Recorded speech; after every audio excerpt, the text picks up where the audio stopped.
Nous sommes ravis de vous retrouver ce jeudi, chers internautes. Bonjour.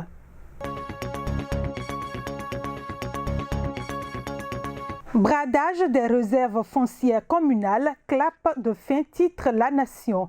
Politique sanitaire, le droit à la santé renforcé. Projet ADAPAMI, finance inclusive, les responsables des SFD sensibilisés au genre et à l'environnement. Toujours à la une du quotidien La Nation, assainissement pluvial, agroécologie, enseignement supérieur et recherche.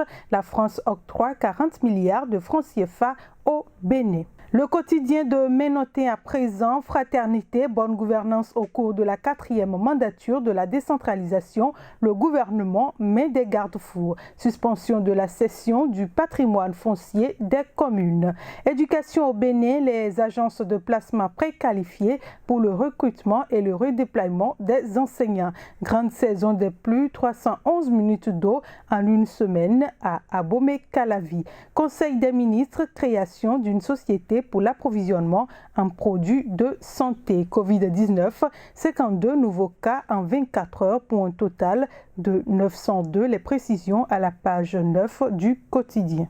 Africa News 2, adoption de l'écho, Mouamadou Bouhari fustige la précipitation de la zone UEMOA. Côte d'Ivoire, Ouattara abandonné par un député du RHDP Égypte, nouvelle mesure pour contrer le coronavirus. Municipal à Arnès en France, Sébastien Lissic, élu conseiller. Les mots de félicitations et de plein succès de First Afrique TV à l'élu. Le matinal, opération de lotissement, le gouvernement dessaisit les communes vers la renaissance des réserves administratives.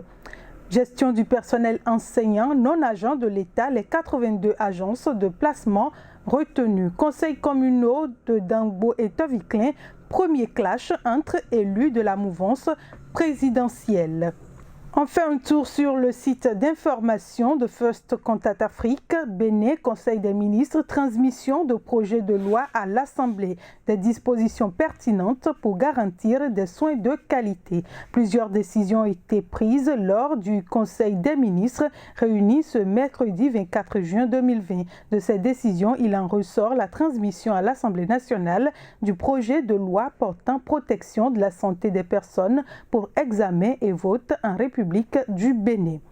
Burundi, un bras droit de Nkurunziza nommé Premier ministre. La formation du nouveau gouvernement burundais se dessine peu à peu. Ce mardi, Alain Guillaume Bouyoni et Prosper Banzoubanza ont été nommés respectivement au poste de Premier ministre et de vice-président.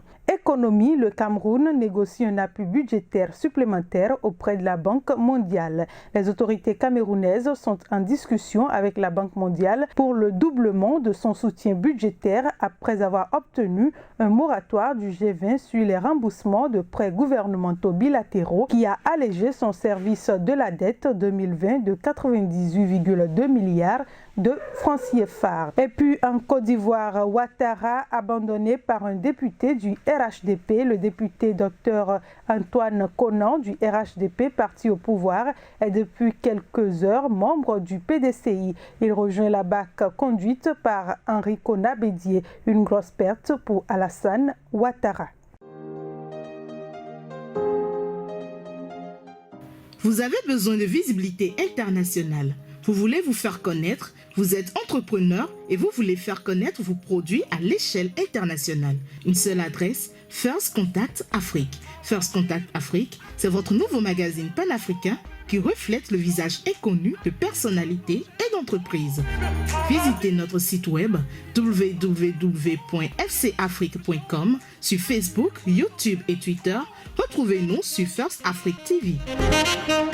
Nos contacts 00229 61 50 84 63 0033 689 032 411. First Contact Afrique, c'est l'Afrique qui gagne. First Contact Afrique, c'est l'actualité autrement. Fin de cette revue, merci de votre attention. Surtout, n'oubliez pas d'adopter les gestes barrières pour contrer le coronavirus. Avec First Contact Afrique, c'est l'Afrique qui gagne. Avec First Contact Afrique, c'est l'actualité autrement. Bonne suite de journée à notre compagnie.